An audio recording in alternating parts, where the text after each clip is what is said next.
Our Lionheart stance, aka the Ali step. Very controversial stance to a lot of players that have come from playing Steve in a previous iteration. The stance is from Muhammad Ali. Back in the day when he used to fight, he would get in the ring and he was known for his infamous no guard form of boxing, where he would play like really at this range in the ring, and then he would use evasive movement such as sways and fast footwork in order to get the opponent to lower their guard so that he could then counter punch. So Muhammad Ali was a very infamous counter puncher in his day. In this case, it translates very well to Steve's toolkit. Steve is a counter puncher. He is naturally a character who thrives on your opponent mistiming his strings, or from him being able to slightly mistime his moves so that you think it's your turn, and then he slams you with a counter hit when you're about to strike and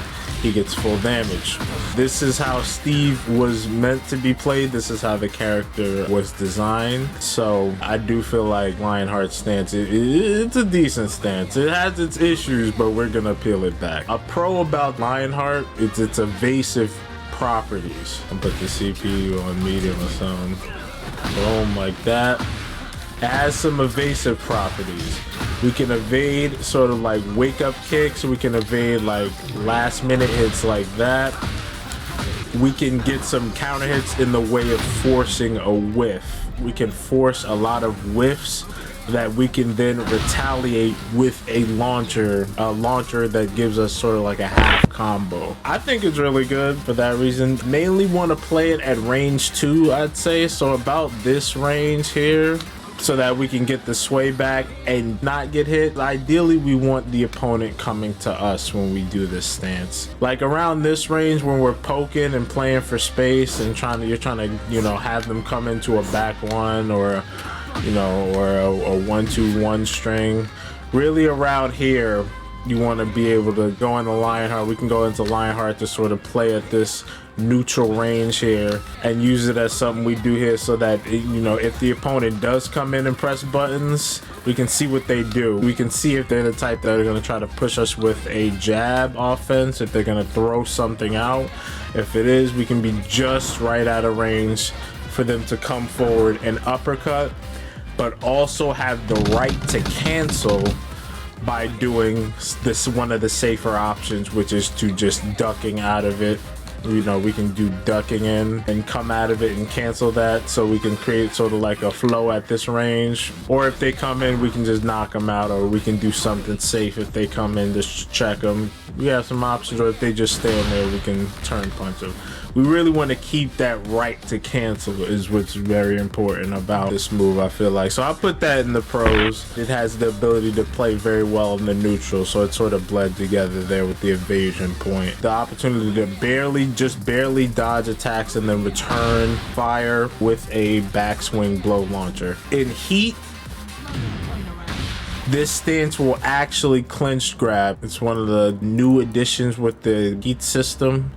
And with this stance is that once you're attacked mid, they made it so that in heat, if you're in Lionheart stance, any mid will be auto clinched like in boxing. If you ever watched a boxing match and somebody's like in the corner, one of the ways they'll try to escape is they'll try to clinch. They'll try to hold the opponent and get them into a hug grab. Mayweather is infamous for this, and he'll sort of use it as a reset situation, which is pretty close to how Steve uses it in this iteration of Tekken. So he can get into it by ducking, or he can parry it like this. So he'll punch them in the gut with sort of like a back two animation, and he will do that clinch into a move that's called two-face, which is his clinch, and that gives him pretty much the option to either put you in a reset grab, or it can give you a very, very beautiful and attractive side switching grab with two called debutante ball that will side switch and deal 50 damage. And I think it even wall splats. So very good grab. That's one of the better things you got this season if you can actually land it. Let's go towards the cons of Lionheart stance. Oh, where are the cons? Oh, where are they? Steve vets already know what I'm gonna say. They know they probably laughing at the screen right now because they know exactly what I'm gonna say. This stance, if the opponent decides to come in and you're not in heat, it's pretty much open season for you, as this move is NCC, or non-crouch cancelable. And what that means is that once we do this stance, we are committed. We are committed to the stance. So this stance is commitments heavy, in that once you do it, you sort of have to commit to an option. You can't really just enter this stance willy-nilly with no plan like you could flicker. So it's weaker than flicker stance in that way. Whereas in flicker, you could sort of just stay here in the fray. Because guess what? Flicker blocks both high and mid attacks automatically. Whenever somebody tries to retaliate with a punch or with any type of higher mid attack, it will be auto blocked from this stance. We're not vulnerable here. But if we're in Lionheart, we're only straight when we're in heat. So that's a very huge problem, as there are certain moves that will auto put you into this stance, auto put you into this unblockable for you stance and will force you into it, and you'll sort of be in the range of your opponent where they can pretty much do anything to you at that point. For about a second, you're stuck in this stance unless you just shoot it, which is what you're gonna have to do if you're in your opponent's range. To conclude that thought is that it's committing heavy. You have to commit, and you have to know what you want to do when you enter that stance. You cannot enter that stance free. If you enter the stance from here, especially from this situation, I would just body blow it, because you're at the point where a turn punch will be way too slow.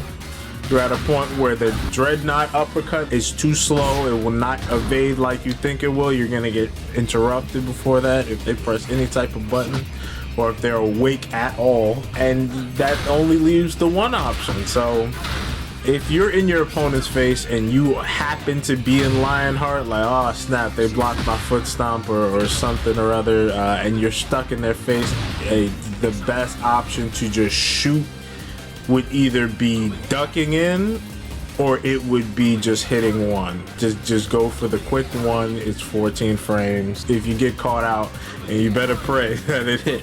So it's either you duck or you just shoot the one, but you're gonna have to decide. You can't just go into the stance for free. Con number 2, I'd say, for this move is it's really for the dumb reason that it's only in heat that this move will do the two-face clinch. For some reason, they decided at Bandai Namco that only when he is in this specific situation of being in heat and the opponent is all the offense, that he can get access to this clinch grab. That is one change that I feel like wouldn't be too bad if Namco decided to do that in a season 2.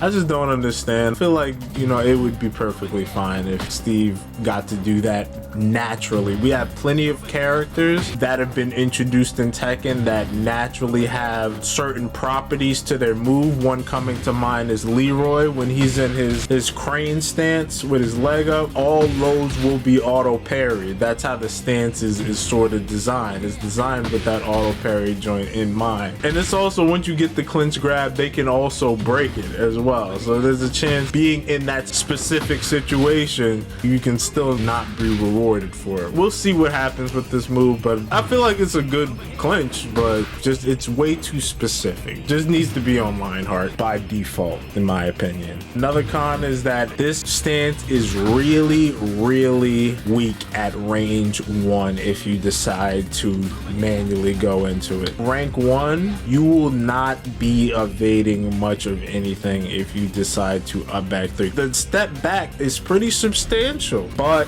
if the opponent decides to mount any kind of offense where they're pressing any type of button, and I'll show you here, I'm trying to evade with up back 3.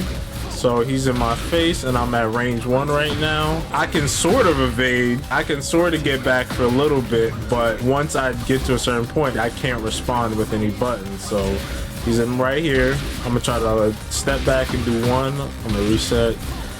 Try to step back and press a button. I tried to press a button there. I got away with it that time. Like, but all the time you're not gonna be able to respond when you are close with this. Like, see, you saw that tornado animation on my fist there, and it doesn't crush highs for some reason. Seems like you should have an armored move out of this stance. Some tells me at last minute they was like, nah, let's see how season 1 go. So I honestly feel like it looks like they wanted to make that move have armor on it, but there's no armored move option out of a stance like this. Normally out of a full committing stance like this, there would be an armor option or a super armor option like Haurung's flamingo stance. He has left flamingo back 3, which is a spin kick that he can go into if he needs a fairly safe way to exit that stance.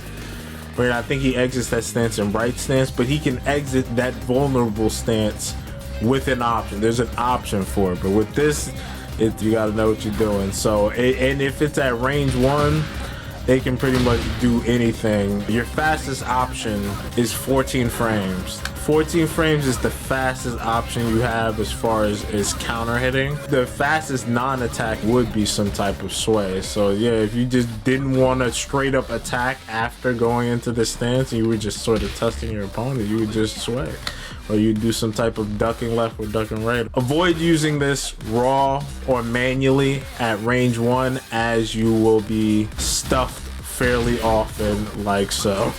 Brief feelings on the stance. I feel like it plays into Steve's playstyle. I feel like the whole playstyle of mistimed hits and delayable attacks definitely fits into this stance here with the step back.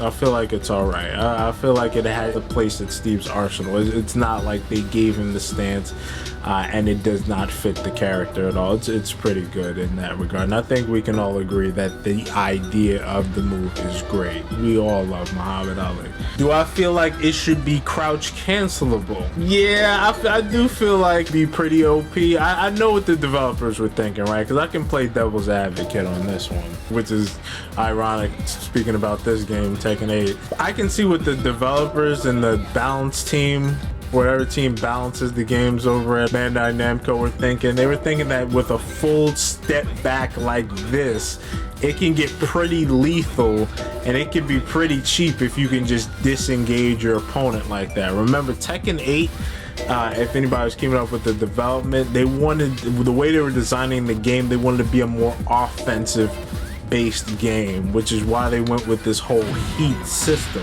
in order to press offense, and why they also decided to have regainable health on block and have moves actually chip on block for the first time in the series, is because they want the opponent to mount an offense in order to get that chipped health back. So I understand what they were intending to do. They didn't just want you to have such a strong defensive option or evasive option in this offensive metagame. So I think they didn't want you to just get out there and just be able to just backstep and cancel, backstep, cancel, backstep, cancel, and it'd be really easy to get a lot of space and time out your opponent also, might I say. But I feel like it's kind of similar to Heihachi's run a little bit, because Heihachi had a move where he would do an old man laugh and then he just run back and retreat. I feel like it's sort of like that, where he just goes back. Granted, he doesn't go into a stance from that, but I think the concept of that evasive backstep is the same. Or if a character was doing a backflip, like we have characters with backflips in this game, like Lee, and I don't feel like it disengages too much. It has its pros and its cons. As far as it not being crouch cancelable, I do feel like that is a bit harsh. I know what I do feel like. I feel like it should be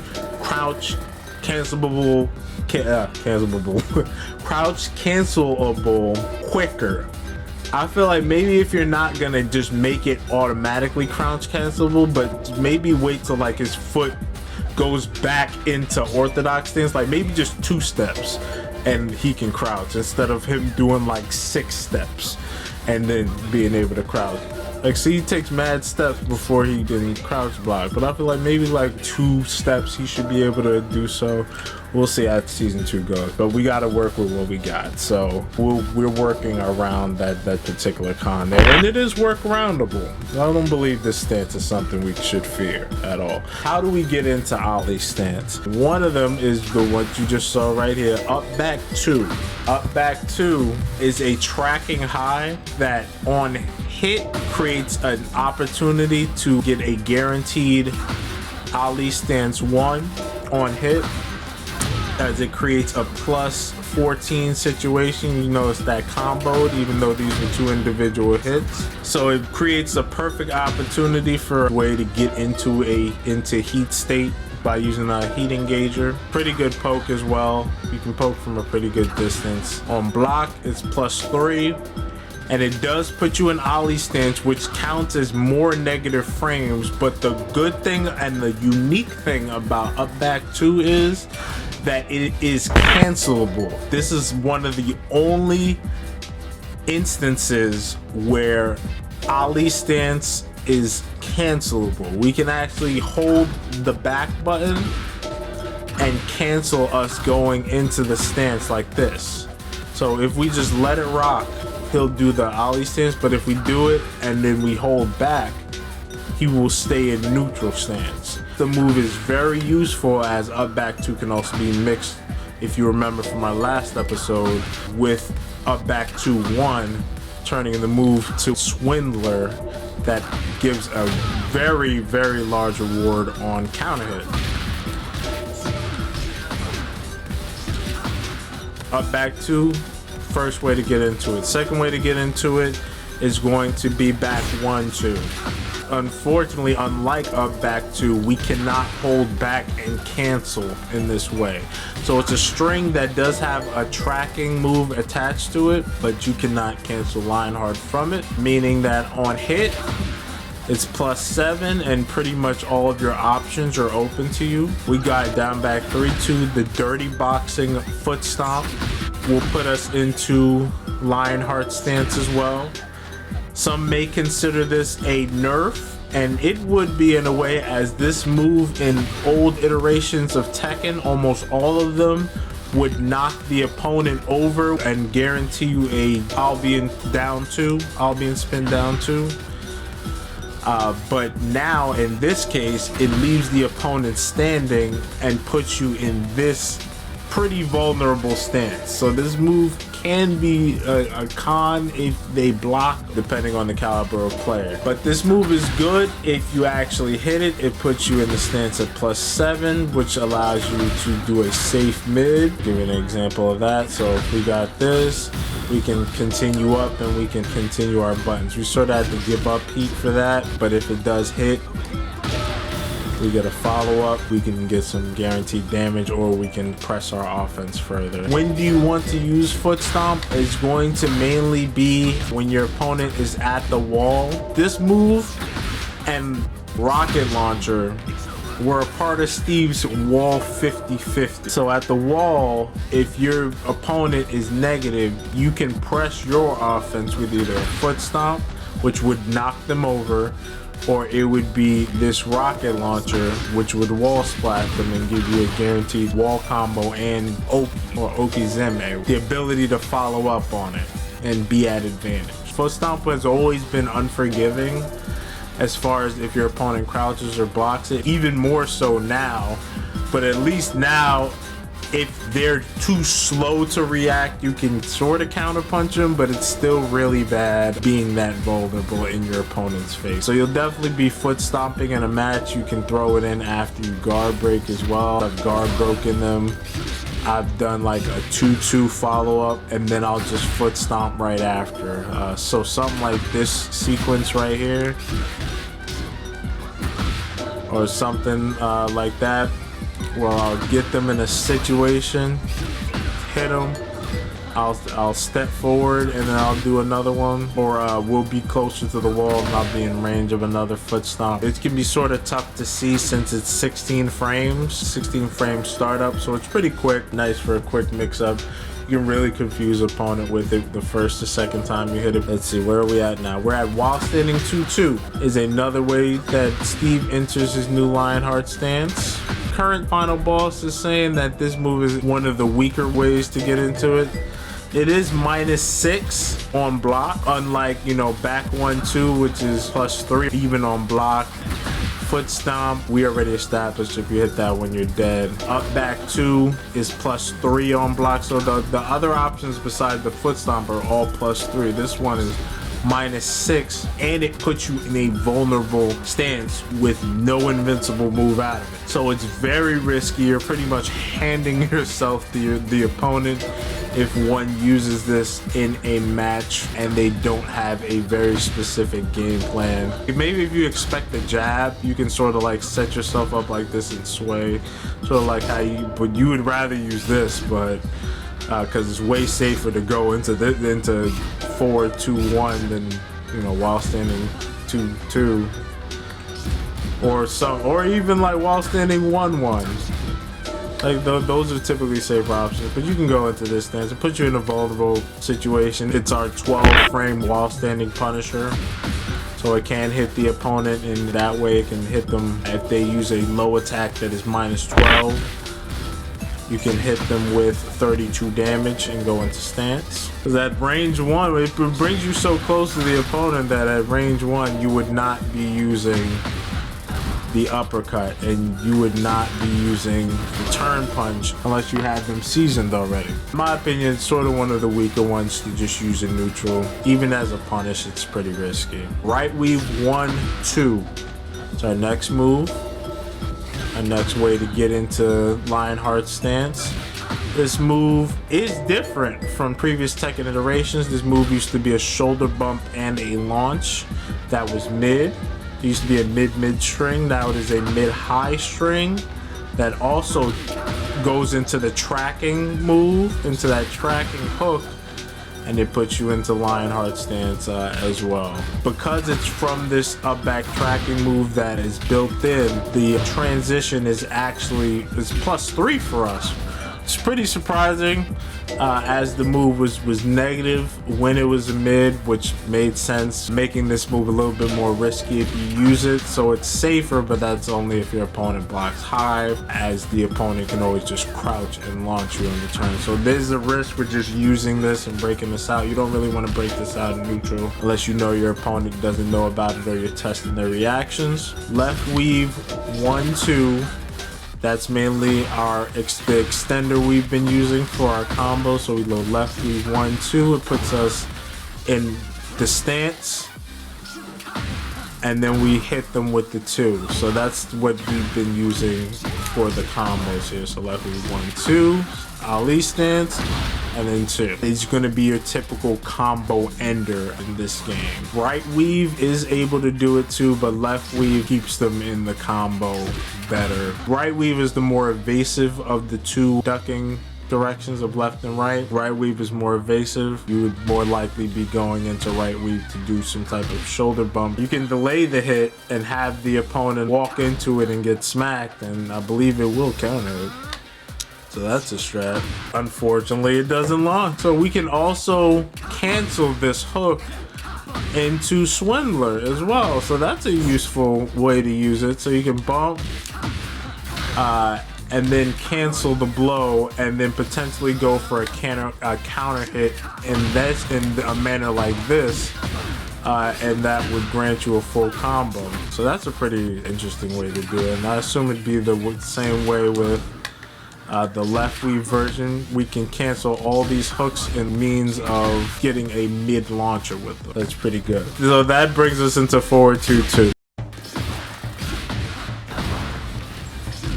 It's your best way to get into Lionheart stance from a distance while hitting your opponent. So you can close the distance mid combo and get closer to your opponent in that way. Those are all the ways to get into Lionheart stance right now. Options being Lionheart 1, the heat engager, that also turns into a situation of giving you a guaranteed heat dash and follow-up, which is Lionheart 2, which gives you a semi half damage combo because it's a screw move already, so you can't screw in addition to it. They'll just flip out. like this. Boom, see, because you get a half combo. You get to do a combo ender when you hit somebody with Lionheart 2. And with Lionheart 1+2, it's a turn punch, and that turn punch will actually has the unique property of guard breaking. See that? Which allows for a follow-up. But I'll continue on how we actually get into the stance before I go more in depth with that guard break. We have Lionheart 1, which is a tracking move. It's quick, it's 14 frames. It's our fastest option out of Lionheart stance. 14 frames. On block, it is -9. So it is safe. However, being in your opponent's face after you use it, your turn is pretty much over. So there's no using this and still going on an offense. Once you do this move, you know that that was your check, and now your opponent's more than likely going to try to take their turn back with their offense. Lionheart 2 is a back sway uppercut that can evade mid kicks. It can evade any type of wake up kick at the right range. It can also evade people that want to parry as well. If somebody's trying to parry and then do the uppercut at a delayed timing. Lionheart 1+2. You'll notice that when used against opponent on block, it causes a special state where glass is breaking, and we call this armor break. So when we break armor like this, you'll notice that at the bottom on frame advantage in that chart there, it says +12 in blue. So what that means is that we put our opponent into a state where they cannot evade a follow-up that is 12 frames or less. We have some options we can use to take advantage of this state. So we can do 1+2 and then do 2-2 is our most damaging follow-up. So if we do 1+2, guard break, and then we hit 2-2, we'll deal 19 points of damage, which if you're vigilant, Steve, you'll notice that that's actually 10 damage less than what the move does normally. The devs did this to balance the move so that you wouldn't get almost grab damage out of a unblockable situation. Tekken 7, Steve had a similar unblockable out of his ducking in 2, which no longer exists. Normally that would have broken an opponent's guard and knocked them down flat.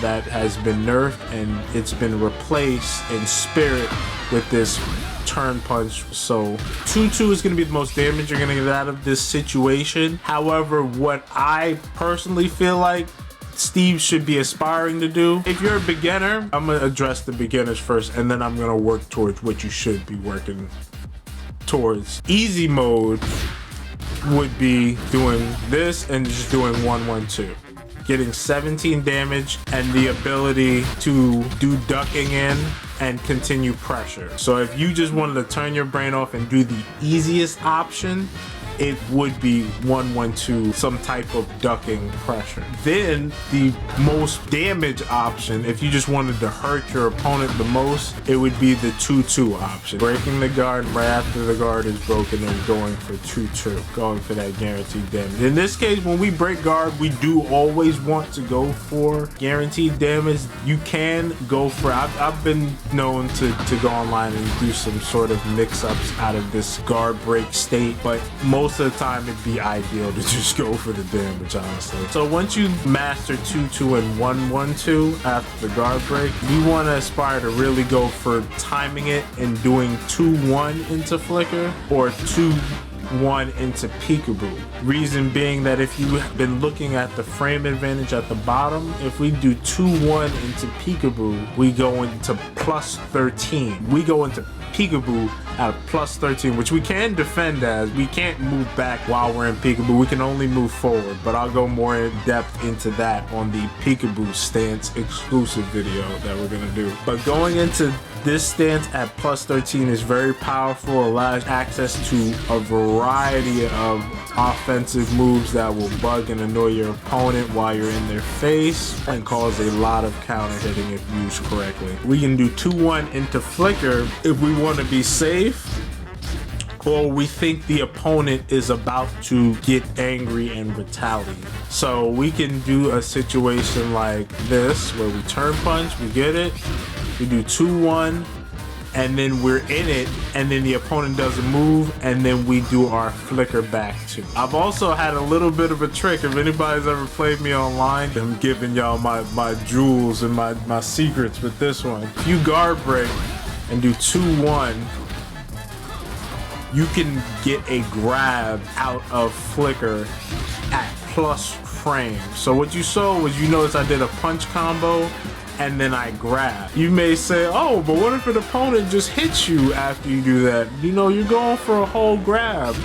But because this move is so incredibly plus on hit, what it allows us to do is grab the opponent uncontested. That grab is only 12 frames. In this case, the frames that it takes us to move forward and grab, the opponent is just recovering. So they're vulnerable to this grab. The opponent cannot crouch in time. Yeah, I'm gonna see if I can set up a situation. I do not believe in Tekken 8, once they're hit with flicker 2-1 and then grab, that they can duck that if it's done in timely fashion. So 2-1 and then 1+2 in flicker stance will get you this grab. So that's something pretty cheeky you can do right out of that unblockable with that 12 frame opening that you have. Between the 17 damage I did from the unblockable, I add that on with the grab, which gave me a total of 57 damage for that string, which is pretty powerful. That's a half combo. That's pretty decent damage for an exchange that is, again, pretty quick when it happens. Like, that grab is pretty fast, and unless you know it's coming, it's extremely hard to react to, especially online. We've gone into how we get into the stance, we've gone over feelings of the stance, we've gone over pro-con, we've gone over when you should use the stance, and we've gone over all options out of the stance. We actually didn't go over the fact that out of LIONHEART stance, you do have access to all ducking related stances, and by all ducking related, I mean the ducking in that goes forward, the left weave, which is technically called ducking left. We can do that right out of the stance. We can right weave, and we can also sway. So we can sway, we can duck, we can left weave or duck left, and we can duck right out of LIONHEART stance once we're in it. Those are our non-offensive options out of LIONHEART stance. You may be using those to try to draw a counter hit. You may try to call your opponent, see if they'll attack, and then, you know, they may attack with a high. I do believe that's everything I wanted to go over with this stance. If you have any more questions, please leave them in chat or in the comments down below. I really want to build a Steve community where all the Steves could come through and share their knowledge with each other. Maybe host some Steve Ditto matches. That'd be pretty cool. And for video